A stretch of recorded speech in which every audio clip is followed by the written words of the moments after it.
हम लोग दूसरा कविता हमारी नींद पहले तो देखो, नींद मने नींद के मतलब हुआ ऐसे देहात के आम भाषा में माने सोना, और सोने का मतलब आलस। लेकिन यहाँ अगर आपको परीक्षा में दे ऑप्शन कि नींद किसका प्रतीक है, तो नींद प्रतीक है गफलत का। किसका? अब गफलत मने जब कोई व्यक्ति असफल होता है तो कहता अबरी कर लेंगे, अबरी कर लेंगे। अबरी कभी होता है? अबरी के काम अभी करो। मेरे पर कहावत है वो देहात में, कबीर जी कहे थे कल करे सो आवाज करे सो पल में पल रहे होएगी बहुरी करेगी क्या। तो सबसे बढ़िया शिक्षा देता है कि अगर हम लोग नींद में रहे, जागे नहीं, तो आने वाला समय आपका बर्बाद असफल हो जाइएगा। तो यहाँ पर जो कवि हैं उनका नाम क्या है? वीरेन गंगवार। वीरेन यानी नींद में आप तो बेचारा ये डाक दे दे के हम लोग को जगा रहे हैं, एकरे से पकड़ लेना है।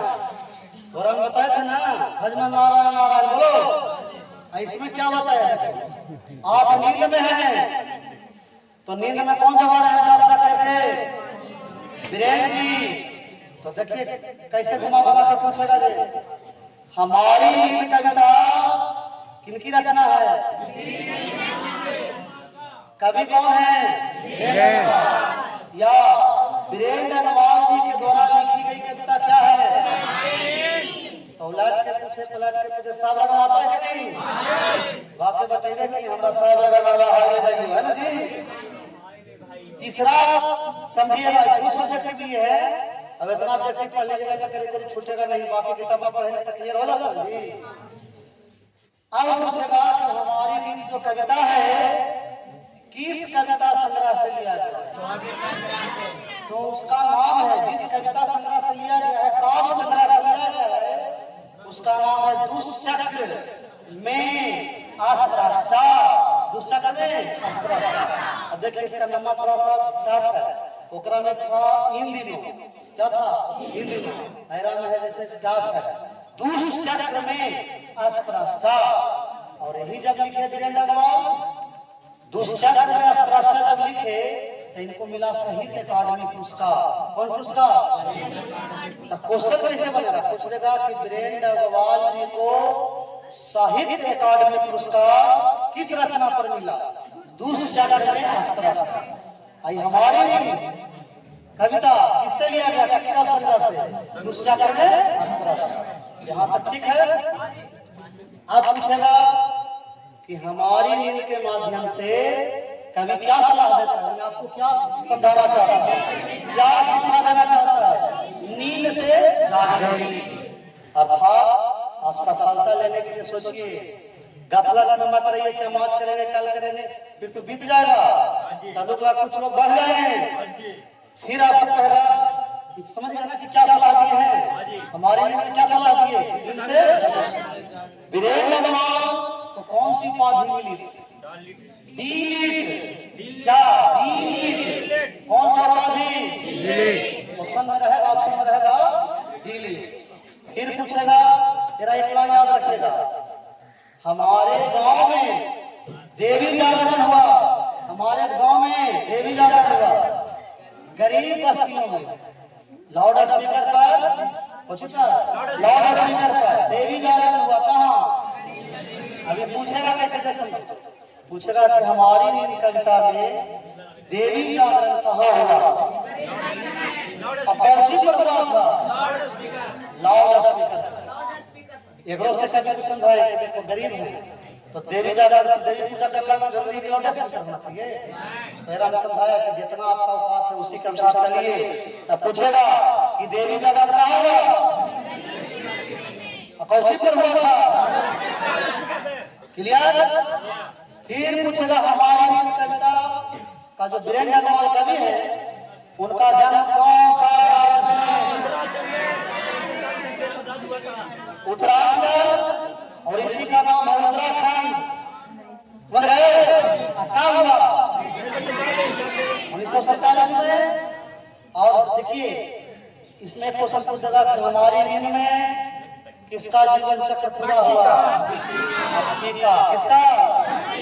यानी कविता का मोटा मोटी भावार्थ आप जागिए, समझिए कि गफलत में हम लोग रह रहे, नींद से जागे और नींद से जा करके अपन काम समय पर, समझा नहीं? अब बाकी किताब में देखिए आपको पढ़ा देने तो फिर बोला के दिखवा देने के देखो ऑब्जेक्टिव तुमको छूटेगा। तो मेन यही है, इतने से आपको ऑप्शन देगा, पकड़ लेना। फिर ऑब्जेक्टिव लगी, बोला के समझेगा। मेरी नींद के दौरान कुछ इंच बढ़ गए पेड़। मेरी नींद के दौरान कुछ इंच बढ़ गए। कुछ शुद्ध पौधे अंकुर ने अपने नाम मात्र कोमल सिंहों से धकेलना शुरू की, बीज की फूली हुई छत भीतर से।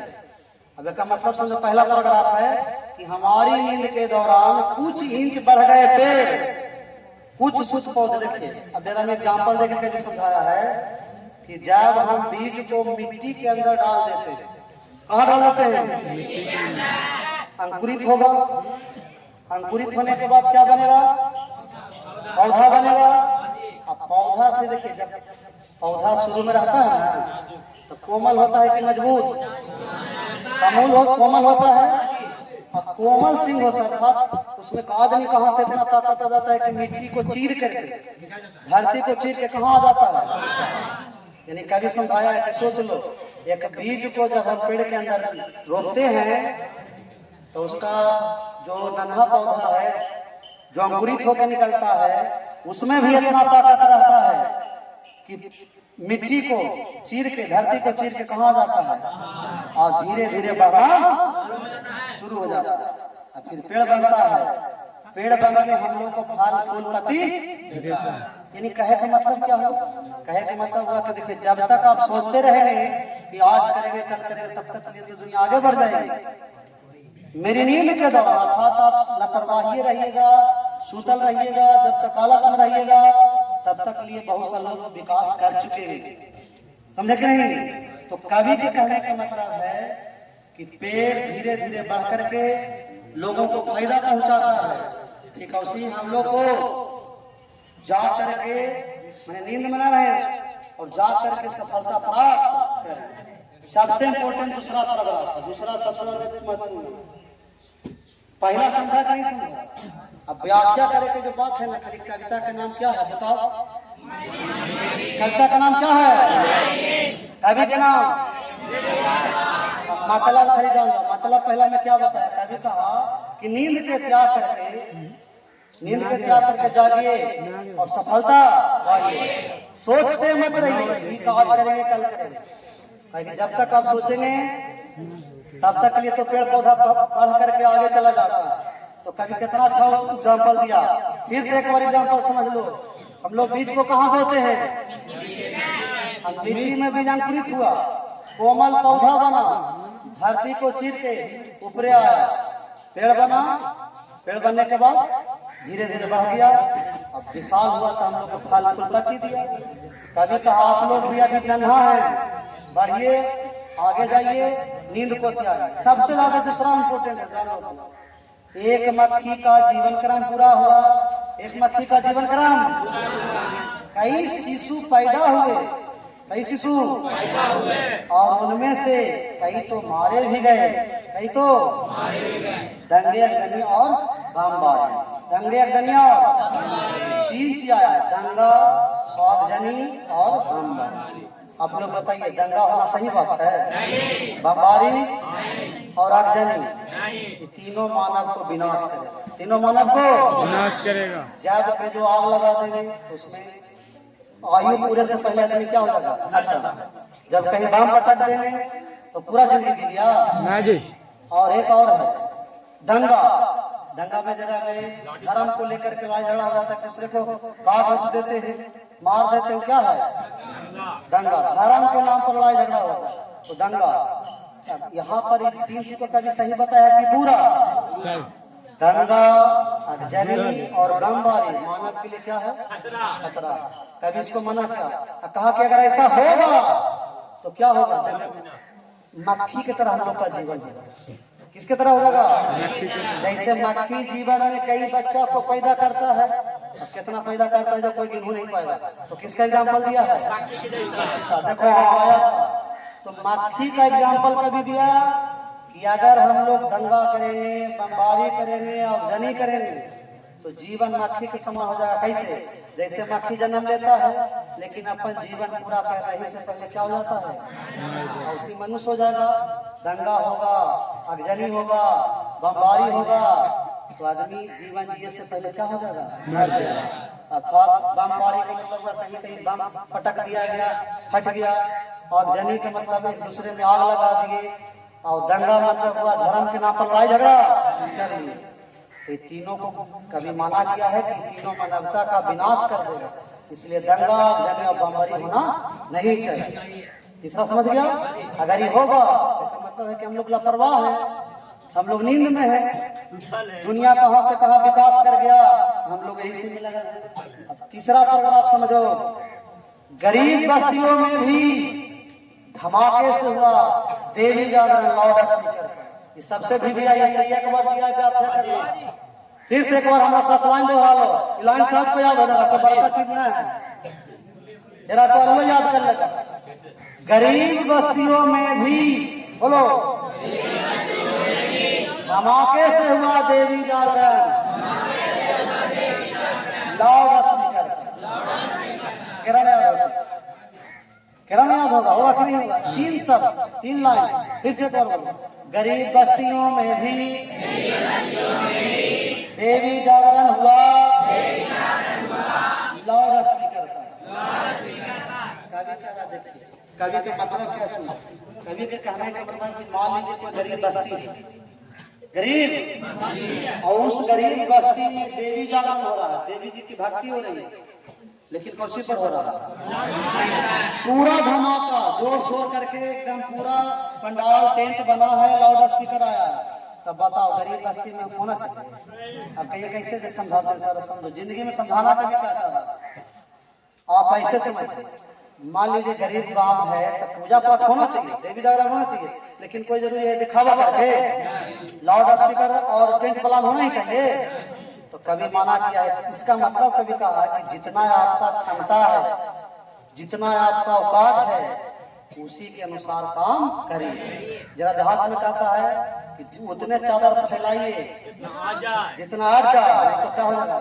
हट जाएगा। आज देख रहे हैं ना गरीब लोग पीछे क्यों हैं? गरीब लोग पीछे क्यों हैं? वो अपने से बड़े आदमी को दहेज़ी करते हैं। अब दहेज़ी में कभी शादी ब्याह हुआ तो जितना क्षमता उससे ज्यादा दिखावा कर देते हैं, कर्जा ले लेते हैं, और कर्जा के कारण जो कर्जा देता है सूद पर देता है और उसी में फंसते रह जाता है, न बाल बच्चा को बढ़िया से पढ़ा पाता।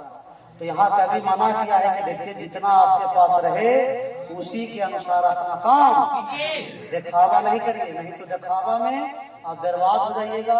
हाँ, अगर उस लायक बन गया, जैसे मान लो पढ़ लिखे तुम बन गया police, DM, SP, doctor, engineer, उसके बाद दिखावा करने में कोई रोक रहा है? तुम्हारे पास अब तो एक तरह से आ गया भाई, सैलरी मोटा रकम आ जाएगी, अब वहां दिखावा करिएगा, आपको कोई दिक्कत नहीं। लेकिन जब तक आप गरीब, यहाँ तक किसको मना किया है? फिर से एक बार माना किसको कभी किया है? गरीब को कह के पीछे कौन रह जाता है? अब अमीर है 100-200 के जितना दिखा दे उसको कोई फर्क पड़ेगा? तो यहाँ पर देखो फिर से एक बार समझोगे, गरीब लोगों को कभी मना किया है कि जितना आपकी क्षमता है उसके अनुसार काम को करिए और आगे बढ़ जाइए, दिखावा से बचिए, मेन चीज को पकड़िए, अपना पढ़िए लिखिए, आगे बढ़िए, सफलता पाइए। कभी कहीं ना मिला है? तो गरीब बस्तियों में भी धमाके से हुआ देवी जागरण। अगर दे देगा तो क्या लिखेगा? प्रस्तुत पंक्ति हमारी पाठ्य पुस्तक गोधनी भाग 2 के हमारी मूल कविता से लिया गया है। इसके कवि वीरेंद्र अग्रवाल हैं। वीरेंद्र अग्रवाल जी गरीब को समझाते हैं और कहते हैं कि गरीब लोग जितना आपकी क्षमता हो उसके अनुसार कार्य को करिए, दिखावा में रहिएगा कभी तरक्की उन्नति आगे नहीं बढ़ पाइएगा, आपको सक्सेस नहीं मिलेगा। गरीब आदमी दिखावे के चक्कर में बिलट रहा, समझा? तो कौन मना किया? हम की कवि? ये वाला देगा दिमाग में कौन जाना चाहिए? 3-4 बार बोले। अब लास्ट वाला है अत्याचारी के लिए, यानी साधन तो सभी जुटा लिए अत्याचारों ने। जो अत्याचारी लोग हैं, जो अन्याय करने वाले लोग हैं, वो सब तरह के साधन जुटा लिए। देखिए कौन पीछे रह जाता है इस दौर में? पीछे वही रह जाता है जिसके पास साधन के अभाव है, जो साधन नहीं जुटा सका। और जो साधन जुटा लिया, चाहे तो जैसे जुटा ले, अत्याचार करके जुटा ले, घूस से जुटा ले, जैसे जुटा ले, वो आगे बढ़ेगा कि नहीं? बोलो। तो गरीब आदमी को कहे हैं कि आपको तो मेहनत और नींद त्याग के ही आपको साधन जुटाइएगा। अब अत्याचारी लोग नहीं कि कैसे आप ले आइएगा। तो कभी कहा अत्याचारी लोग जो होते हैं, अन्याय करने वाले जो लोग होते हैं, वो सब जीवन में अपना साधन जुटा लेते हैं, मगर जीवन हटीला फिर भी बढ़ता जाता है आगे हमारी नींद के वक्त। अब देखो, आप नींद में रहेंगे, आलस रहेंगे, गलत बने कह सकते हैं, कहाँ लिखा हुआ है, गफलत में रहेंगे। तो गफलत में रहेंगे तो कोई तुमको आके समझा ही नहीं सकता। अब अगर आप हमारे नींदे में रहे हमेशा, तो जीवन रुके वाला है, बढ़ते जाएगा। आज 10वां में है, प्रिंटर में जाइएगा, रिकॉर्ड पर रिकॉर्ड खराब होगा, फिर एक समय आप कुछ नहीं कर पाइएगा। तो जीव अगर आप नींद में रहेंगे तो की कहेगा जिस समय के हम रुक जाते हैं चला लगी, बोलो रुकेगा? तो कह रहा है कि आप जैसे जीना चाहे, ये जीवन तो बढ़ता जाएगा। तो इस जीवन को अभी सफल बनाना, पहले 10वां बढ़िया नंबर, फिर इंटर, फिर आगे। तो यहाँ कह रहा है कि देखिए, अगर आप नींद से जाग जाइएगा तब भी जीवन बढ़ेगा आगे, नींद में रहेगा तब भी जीवन, लेकिन दोनों में अंतर हो जाएगी। एक सफलता दिला देगा और एक असफलता। तो चूज करो, कौन सी चूज करोगे? नींद को कि नींद को त्यागे का? अरे कभी कहा ना नींद से जागिए, नींद से उठ के पढ़ो, होगा याद। और लोग भी हैं, कई लोग अभी भी जो भूले नहीं है साफ और मजबूत इनकार। आज भी बहुत सारे लोग ऐसे हैं जो मजबूत इनकार करते हैं, जैसे कि भाई नींद को त्याग के ही हम आगे बढ़ सकते हैं। जब हम जागेंगे, आलस त्यागेंगे, तब आगे बढ़ेंगे। बहुत सारे लोग इसको मानते कि नहीं मानते, लेकिन कुछ लोग को अभी मानना है कि नहीं, जैसे जिंदगी चल रहा है चलेगी। तो जैसे जिंदगी चल रहा है उसे चलाओगे, तो फिर कविता पढ़े से कोई मतलब ना होगा। गफलत को त्यागो, आलस को त्यागो, जागो, जिंदगी में आगे बढ़ो, यही ना मकसद था। बोलो कविता समझ गए? आप एक बात बोले तो ऑब्जेक्टिव के माध्यम से दिखा रहे हो कि ऑब्जेक्टिव नहीं छूटेगा। अब बाकी आंसर क्वेश्चन की बात है, भवार्थ को आप आगे पीछे एक बार देख लीजिएगा तो आंसर भी लिखा जाएगा। सबसे मेन है गरीब बस्तियों में देवी जागरण वाला, ध्यान रखना। करना ना भूलने वाले लोग कौन है? ऑप्शन दीजिए। रामपन संत लोग, साधन संपन्न लोग, लापरवाह लोग, इनमें से कोई नहीं। कौन बोला सही है बुआ बताओ? इनमें से कोई नहीं। इनमें से कोई नहीं। अत्याचारी लोग है, अत्याचारी लोग, अत्याचारी लोग ना बताए। कभी किन परिस्थितियों का जीवित करता है? पहला ऑप्शन राम, सुविधा, लापरवाही, इनमें से सभी का करता है। चलो, वीरेंद्र डंगवाल को उपाधि दी गई है। उपाधि डिलीट है ना, डिलीट। चलिए, कवि हमें क्या सलाह देता है? नींद से सोने की, नींद से जागने की। अत्याचारी का संबंधित अर्थ है अन्यायी, जिद्दी, आविष्कार, इनमें से कोई नहीं। चलिए, हमारी नींद शीशा कविता किनकी रचना है? डंगवाल जी ने किसका पत्रिका में स्तंभ लेखन किया? पीयूष, अमृत प्रभात, अमृत सागर। ये वाला हम नहीं बताए हैं, इसको छोड़िए, अगला चलिए। वीरेंद्र डंगवाल की रचना है हिरोशिमा, हमारी नींद, हमारी नींद शीशा कविता की काव्य संग्रह से संकलित है। इसी दुनिया में दुष्चक्र में स्पष्ट है ना जी। ऐसे ही पढ़ना है आप लोग को, पहले कविता तब वो कर ऑब्जेक्टिव। में क्या हुआ? कई शिशु पैदा हुए, दंगे जाने और बमबारी धमाके से देवी जागरण, इनमें कोई नहीं। हमारी नींद के रचयिता कौन है? हमारी नींद में नींद किसका प्रतीक है? गफलत, बेहोशी, पागलपन, मदहोशी। वीरेंद्र अग्रवाल का जन्म हुआ था। वीरेंद्र अग्रवाल का जन्म किस राज्य में हुआ? देवी जागरण कहाँ हुआ? हो गया ना? पूरा जवाब दे दिया।